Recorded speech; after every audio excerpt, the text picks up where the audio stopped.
Kematian adalah kenyataan yang tak terelakkan, namun sering kita abaikan. Dalam ajaran Buddha, kematian bukanlah akhir, melainkan pintu menuju kelahiran kembali sesuai dengan benih karma yang telah kita tanam. Saat napas terakhir kita berhenti, harta, jabatan, atau kekayaan dunia tidak akan mengikuti. Yang akan menemani hanyalah perbuatan, ucapan, dan pikiran yang kita tanam selama hidup. Banyak orang sibuk mempersiapkan segala sesuatu untuk masa depan di dunia ini, namun lupa mempersiapkan perjalanan setelah kehidupan berakhir. Padahal, momen itu pasti datang, hanya waktu dan caranya yang belum kita ketahui. Jika kita ingin perjalanan batin kita ringan, damai, dan menuju alam yang baik, kita harus mulai menanam benih karma yang bermanfaat sejak sekarang. Ajaran Buddha mengingatkan bahwa karma itu seperti bayangan, ia selalu mengikuti, kemanapun kita pergi. Bahkan setelah tubuh ini hancur, karma tetap melekat, membawa kita menuju akibat yang sepadan. Ada karma-karma tertentu, yang jika dilakukan dengan tulus dan konsisten, akan menjadi penolong kita di saat-saat terakhir, dan mengarahkan pada kelahiran kembali yang lebih baik. Dalam video ini, Rakit Tua akan membahas 6 karma yang bisa menjadi teman sejati ketika kematian tiba. 6 karma ini bukan hanya baik untuk kehidupan setelah mati, tetapi juga memperindah hidup kita sekarang. Mari telusuri ajaran yang sangat luhur ini, dan tanpa berlama-lama ayo langsung saja kita bahas.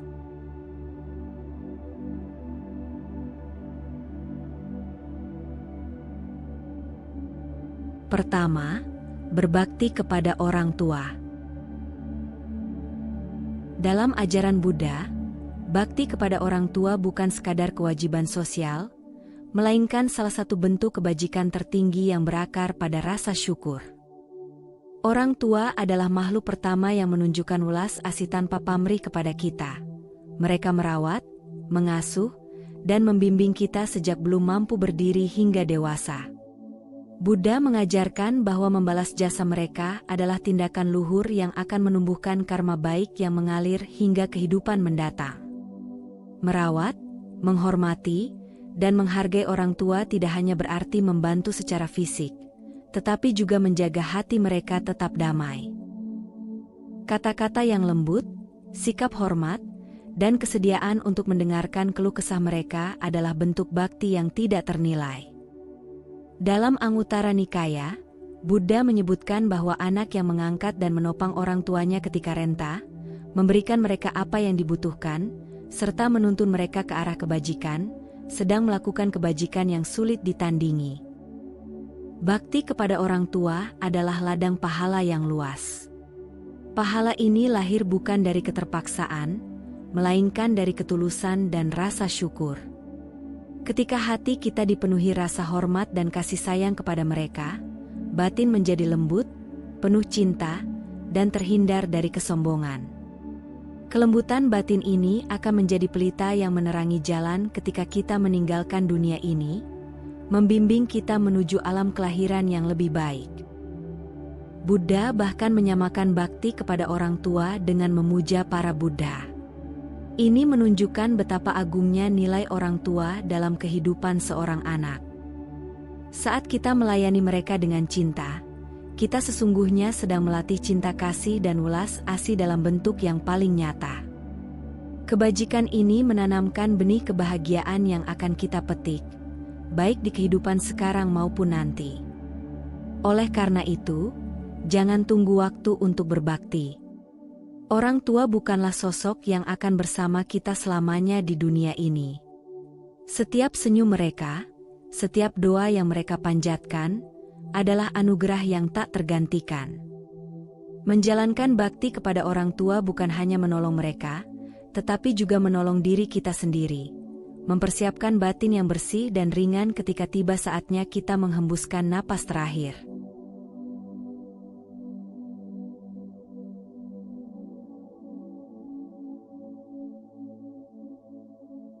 Kedua, dermawan membantu siapapun yang membutuhkan pertolongan. Kedermawanan adalah salah satu pilar kebajikan yang dijunjung tinggi dalam ajaran Buddha. Memberi dengan hati tulus berarti membebaskan diri dari belenggu keserakahan dan keterikatan. Dalam Dhammapada, Buddha menegaskan bahwa orang dermawan akan disukai dimanapun ia berada. Bahkan setelah kematian, karma baik dari pemberiannya akan menjadi cahaya penuntun menuju alam yang penuh kebahagiaan. Derma bukan hanya soal harta atau materi. Memberi bisa berupa senyuman yang menghangatkan hati, kata-kata yang menenangkan, atau tenaga yang kita curahkan untuk meringankan beban orang lain. Bahkan, dalam ajaran Buddha, memberikan Dhamma, yaitu kebenaran yang membawa pencerahan, adalah pemberian tertinggi. Inilah bentuk derma yang tidak akan habis meski dibagikan berkali-kali.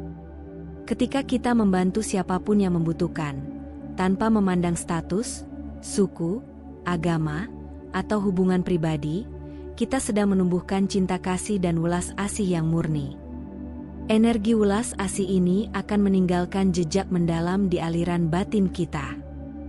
Dan ketika kematian datang, jejak itu akan muncul sebagai rasa damai, bukan ketakutan. Buddha mengajarkan bahwa kebahagiaan sejati dari memberi tidak diukur dari seberapa banyak kita memberi, tetapi dari ketulusan niat di baliknya. Memberi dengan hati lapang, tanpa mengharap imbalan, membuat batin kita ringan seperti langit yang luas. Inilah kekuatan batin yang akan menjadi penolong sejati ketika tubuh ini sudah tak lagi bernyawa. Oleh karena itu, biasakan memberi kapanpun ada kesempatan. Jangan tunggu menjadi kaya untuk berbagi, karena kemurahan hati bukanlah soal banyaknya harta, melainkan keluasan hati. Setiap pemberian, sekecil apapun, adalah benih kebajikan yang akan kita bawa melintasi batas kehidupan, menjadi bekal berharga di perjalanan batin setelah kematian.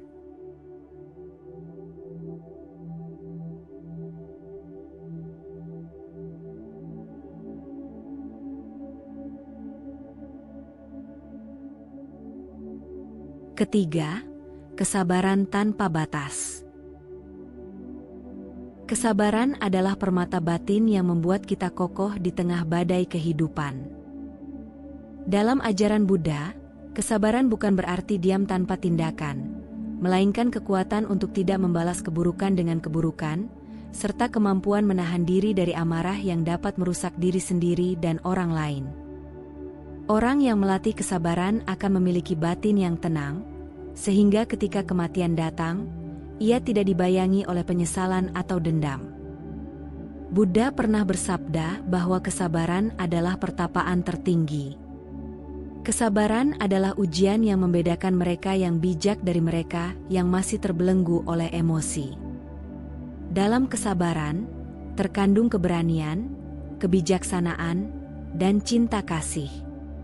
Batin yang sabar adalah batin yang bebas dari racun kebencian, dan kebebasan ini adalah cahaya yang akan menerangi perjalanan kita setelah meninggal. Ada sebuah perumpamaan indah. Bayangkan sebuah danau yang tenang. Ketika batu dilempar ke dalamnya, riaknya perlahan menghilang dan permukaannya kembali jernih. Orang yang penuh kesabaran ibarat danau itu, meski diguncang oleh hinaan, ketidakadilan, atau penderitaan, ia mampu mengembalikan kejernihan hatinya. Dan ketika ia meninggal, ia membawa ketenangan itu bersamanya, tanpa terjerat oleh kebencian yang menjerumuskan ke alam rendah. Kesabaran juga adalah bentuk perlindungan diri.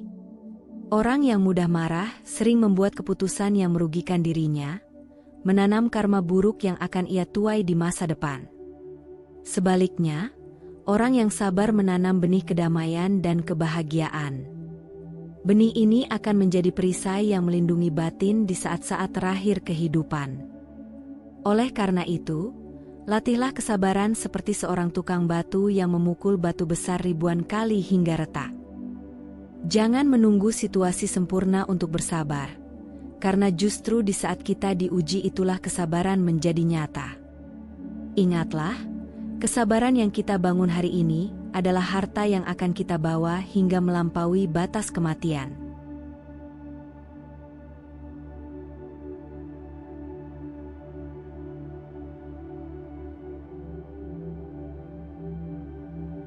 Keempat, semangat dalam hal-hal baik.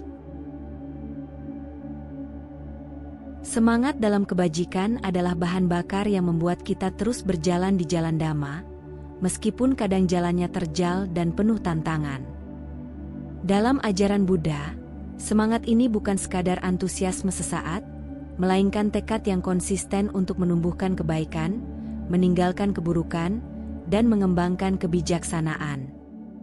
Tanpa semangat, benih karma baik yang kita miliki akan layu sebelum sempat berbuah. Buddha menggambarkan bahwa orang yang bersemangat dalam kebajikan seperti matahari yang menembus kabut, ia menerangi dirinya sendiri dan orang lain.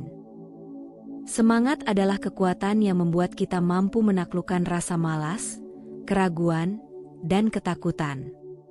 Dengan semangat, kita mampu melakukan kebajikan setiap hari, sehingga ketika kematian tiba, batin kita penuh dengan sukacita karena telah menggunakan hidup ini untuk sesuatu yang bermakna. Ada sebuah perumpamaan. Bayangkan seorang pelaut yang mengarungi samudra luas. Angin dan ombak kadang menghantam kapalnya, namun ia terus mengibarkan layar dan mengarahkan kemudi, karena ia tahu pulau tujuan yang indah menantinya di kejauhan. Semangat dalam kebajikan adalah layar itu. Tanpanya, kita akan terombang-ambing oleh arus duniawi dan tak pernah sampai ke pantai kebahagiaan. Semangat juga berarti tidak menunda. Banyak orang berkata, nanti saja saya berbuat baik, saat saya punya waktu atau kesempatan. Padahal, kematian tidak memberi janji atau peringatan. Orang yang bersemangat akan mengisi setiap hari dengan kebaikan, meskipun kecil, karena ia tahu setiap tindakan baik adalah batu pijakan menuju kebebasan batin. Oleh karena itu, jagalah api semangat dalam kebajikan seperti menjaga nyala pelita di tengah angin. Biarkan ia menerangi jalan kita, menghangatkan hati kita, dan membimbing kita bahkan di detik terakhir kehidupan. Sebab semangat yang kita bangun hari ini adalah sayap yang akan membawa kita terbang melampaui kegelapan menuju cahaya.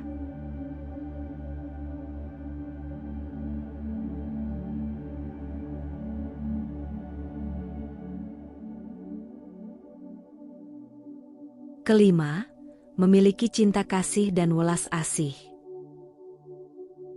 Cinta kasih dan welas asih adalah dua permata batin yang membuat hidup kita indah, sekaligus menjadi penolong ketika kita meninggal dunia. Dalam ajaran Buddha, cinta kasih adalah keinginan tulus agar semua makhluk berbahagia, sedangkan welas asih adalah keinginan tulus agar semua makhluk terbebas dari penderitaan. Keduanya bukan sekadar emosi, melainkan kekuatan batin yang murni, bebas dari kepentingan pribadi. Buddha mengajarkan bahwa orang yang memancarkan metta dan karuna dengan tulus akan tidur dengan tenang, bangun dengan bahagia, dan meninggal dengan damai.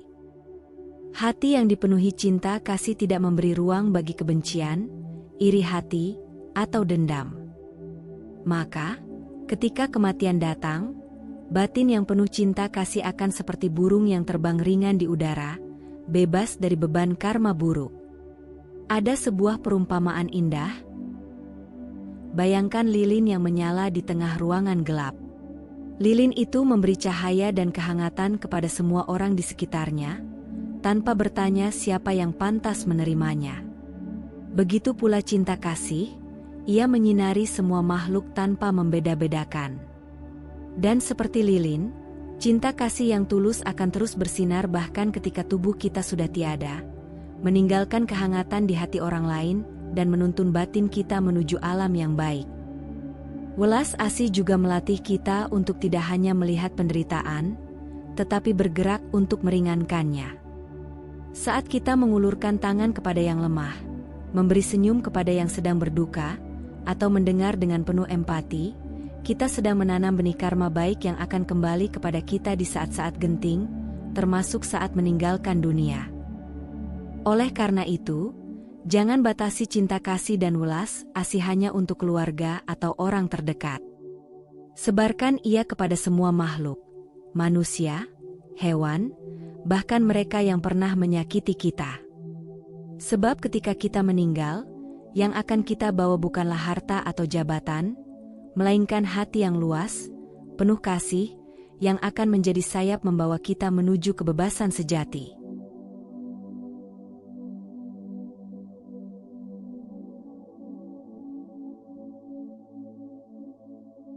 Keenam, berkesadaran dan bijaksana. Berkesadaran dan bijaksana adalah dua sayap yang membawa kita melintasi samudra kehidupan dan kematian. Kesadaran membuat kita hidup penuh perhatian di setiap momen, tanpa terjebak pada penyesalan masa lalu atau kekhawatiran masa depan. Kebijaksanaan memberi kita kemampuan untuk melihat segala sesuatu sebagaimana adanya, bahwa semua yang terbentuk adalah tidak kekal, penuh penderitaan, dan tanpa inti diri yang kekal. Buddha mengajarkan bahwa hidup tanpa kesadaran bagaikan berjalan di kegelapan, kita mudah tersandung oleh kesalahan dan terperangkap dalam penderitaan. Sebaliknya, hidup dengan kesadaran ibarat berjalan dengan pelita di tangan. Setiap langkah kita waspada, setiap pilihan kita jernih. Dan ketika kematian tiba, pelita kesadaran ini akan membimbing kita melewati kegelapan menuju cahaya pembebasan. Ada sebuah perumpamaan. Bayangkan seorang pelaut yang mengarungi laut malam yang pekat. Tanpa bintang penunjuk arah, ia akan tersesat, terombang-ambing, dan mungkin karam. Kesadaran adalah bintang itu, dan kebijaksanaan adalah peta yang membuat kita tahu kemana harus berlayar. Tanpa keduanya, perjalanan batin setelah kematian bisa terseret oleh arus karma yang menyesatkan. Berkesadaran juga melatih kita untuk tidak bereaksi secara otomatis terhadap setiap pikiran dan emosi. Kita belajar untuk mengamati, memahami, lalu memilih respon yang bijak. Inilah kekuatan yang menjaga kita dari menanam benih karma buruk di detik-detik terakhir kehidupan, detik yang sangat menentukan arah kelahiran berikutnya. Oleh karena itu, latihlah kesadaran dan kebijaksanaan setiap hari, bukan hanya di tempat meditasi, tetapi dalam aktivitas sederhana seperti makan, berjalan, berbicara, bahkan diam. Sebab kesadaran dan kebijaksanaan yang kita bangun hari ini akan menjadi penuntun sejati, tidak hanya di dunia ini, tetapi juga saat kita menapaki perjalanan panjang melampaui kematian. Keenam karma ini ibarat perbekalan yang kita bawa untuk perjalanan jauh. Perbekalan itu tidak bisa dibeli atau dipinjam dari orang lain, hanya bisa kita kumpulkan sendiri, sedikit demi sedikit, melalui kebiasaan sehari-hari. Semakin kita rajin menanamnya, semakin kuat pula bekal kita saat meninggalkan dunia. Banyak orang takut mati karena merasa belum siap. Namun, jika kita sudah memupuk karma baik ini, kematian bukan lagi sesuatu yang menakutkan, melainkan gerbang menuju kehidupan yang lebih baik. Dalam Dhamma, persiapan menghadapi kematian bukan dilakukan di detik-detik terakhir, tetapi sepanjang hidup kita. Karma baik yang kita tanam akan menjadi cahaya di kegelapan. Ia akan menjadi teman yang tidak pernah meninggalkan kita, bahkan ketika keluarga, sahabat, atau harta benda sudah tak bisa menemani. Kebajikan adalah warisan terbaik yang bisa kita bawa, karena ia akan berbuah manis di kehidupan mendatang. Mulailah dari hal-hal sederhana, namun lakukan dengan hati penuh cinta dan ketulusan. Ingatlah, setiap napas yang kita hembuskan adalah kesempatan untuk menanam karma baik. Karena pada akhirnya, hanya karma baiklah yang benar-benar bisa menolong kita setelah meninggal dunia. Jika video ini bermanfaat, jangan lupa dukung kami dengan cara berikan like dan subscribe, bagikan kepada teman dan orang yang kamu sayangi, dan jangan lupa tinggalkan komentar yang positif. Anda juga bisa berlangganan untuk mendukung kami, atau berdonasi melalui saweria yang tercantum pada deskripsi video ini. Cukup sampai di sini dulu video kali ini. Mari bersama Rakit Tua membina diri di jalan Buddha dan semoga semua makhluk hidup berbahagia.